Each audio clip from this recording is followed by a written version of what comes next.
भूतिया होटल की कहानी। एक छोटे से शहर में एक पुराना और विख्यात होटल था जिसका नाम मेहतर महल था। यह होटल शहरीय क्षेत्र से थोड़ा दूर शांत जंगल के पास स्थित था और अपने समय का सबसे आलीशान होटल हुआ करता था। इसकी वास्तुशैली, अंदर की सजावट और वहां की सेवाएं यहां आने वाले हर व्यक्ति को मंत्रमुग्ध कर देती थीं। परंतु सालों पहले एक बुरी घटना ने इस होटल को भूतहा बना दिया। लोग कहते थे कि इस होटल में एक परिवार की आत्माएं भटकती हैं, जिन्होंने यहीं अपनी जान गंवाई थी। रात के समय होटल की ओर देखते ही लोगों के रोंगटे खड़े हो जाते थे। होटल के चारों ओर कटीफटी पेड़ों की छाया और होटल की टूटी-फूटी खिड़कियों से छनकर आती अंधियारी रोशनी ने पूरे परिवेश को और भी डरावना बना दिया था। लोग मानते थे कि उस बुरी रात के बाद से ही वहां की आत्माओं का भटकना शुरू हुआ था।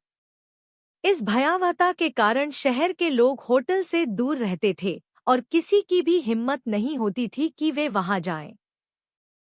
लेकिन एक समय ऐसा आया जब शहर के कुछ युवा उत्साही इस रहस्य को सुलझाने का निर्णय लिया।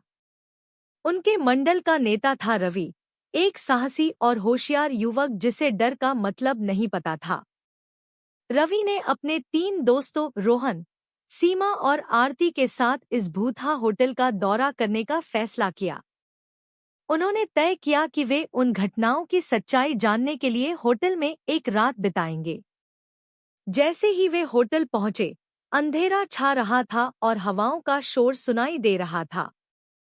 होटल के बाहर का माहौल ही डराने वाला था, लेकिन रवि और उसके दोस्तों ने अपनी हिम्मत रखी और होटल के अंदर चले गए। होटल के अंदर का वातावरण बेहद रहस्यमय और भयानक था। दीवारों पर धूल जमी हुई थी, फर्श हर कदम पर झंझनाट कर रहा था और हर कोने से रहस्यमय आवाजें सुनाई दे रही थी। उन्होंने रिसेप्शन हॉल में प्रवेश किया और वहां की हालत देखकर चौंक गए। पुराने फर्नीचर, टूटी हुई टेबल्स और धूल भरे काउंटर। वहां लगे पुराने चित्रों में होटल के सुखद दिनों की झलक मिलती थी। अचानक रवि को महसूस हुआ जैसे कोई उन्हें देख रहा हो।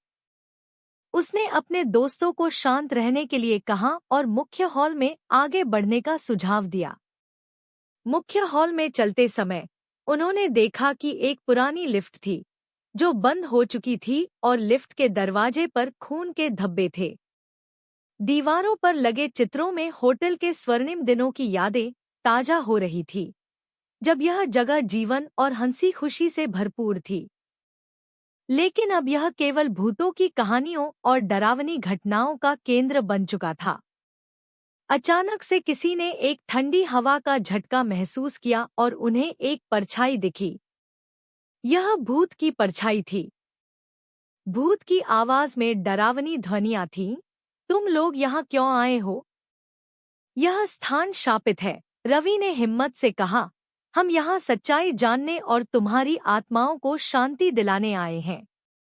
तुम कौन हो और तुम्हारी आत्माओं को शांति क्यों नहीं मिल रही? भूत ने भारी आवाज में कहा, मैं इस होटल का मालिक था। मैंने और मेरे परिवार ने यकीन किया कि हम यहाँ हमेशा सुरक्षित रहेंगे, लेकिन एक रात कुछ डाकू आए और हम सबको मार डाला। हमारी आत्माएं तब से लेकर अब तक यहीं भटक रही हैं। हमें न्याय चाहिए। रवि ने वादा किया कि वह इस घटना का पर्दाफाश करेगा और उनको न्याय दिलाएगा।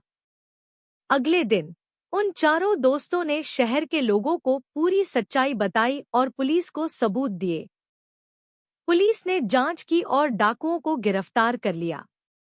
जांच के दौरान उन्हें कई रहस्यमय तथ्य और सबूत मिले, जिससे डाकुओं को सजा दिलाने में मदद मिली। पुलिस ने पुराने कागजात, खून के धब्बों और छुपे हुए गवाहों की तलाश की। पुलिस की जांच के बाद डाकुओं को पैसों के लालच में इन मासूम लोगों की हत्या करने का दोषी पाया गया। तब जाकर उन आत्माओं को शांति मिली और वे हमेशा के लिए मुक्त हो गईं। अब मेहतर महल होटल फिर से खोल दिया गया और वहां कोई भी भूतिया घटना नहीं होती। होटल की पुरानी शान धीरे धीरे लौट आई और लोग फिर से वहां आने लगे। रवि और उसके दोस्तों की बहादुरी की हर जगह सराहना हुई और शहर के लोग अब इस होटल को देखकर डरते नहीं थे। रवि, रोहन, सीमा और आरती की यह कहानी साहस और सच्चाई के प्रति उनकी दृढ़ता के रूप में शहर में प्रसिद्ध हो गई। मेहतर महल अब न केवल एक आलीशान होटल था, बल्कि एक ऐतिहासिक स्थल भी बन गया जहां लोग इस होटल की भूतिया कहानियों को सुनते और रवि और उसके दोस्तों की बहादुरी को सराहते। उन चारों दोस्तों का ऐसा मानना था कि उन्होंने न केवल एक रहस्य सुलझाया, बल्कि एक परिवार को न्याय दिलाकर उनके आत्माओं को हमेशा के लिए मुक्त कर दिया।